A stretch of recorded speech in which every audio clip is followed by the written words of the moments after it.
Режим чрезвычайной ситуации муниципального значения объявлен в нескольких районах Якутии, в частности в Верхоянском, Усть-Алданском и Нюрбинском. Введение там особого положения необходимо не только для мобилизации противопожарных сил, но и для возможности выделить муниципалитетам средства из резервного фонда республики на локализацию, ликвидацию пожаров, а также на защиту населенных пунктов. Также главам центральных и заречных районов рекомендовано заранее подготовиться и провести разъяснительную работу с населением.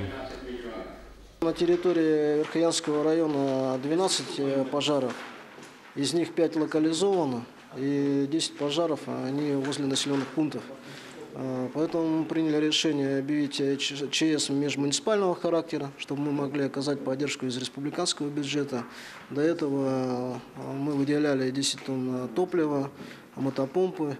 Но в силу того, что муниципалитеты уже не могут собственные источники использовать на организацию защиты населенных пунктов и тушения пожаров, мы окажем поддержку из республиканского бюджета, из резервного фонда.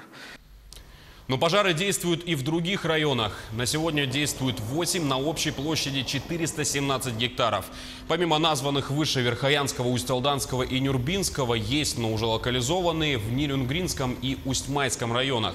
В Верхоянском предварительной причиной стал переход огня на лесной фонд с земель иных категорий. В остальных же случаях всему виной оказались сухие грозы.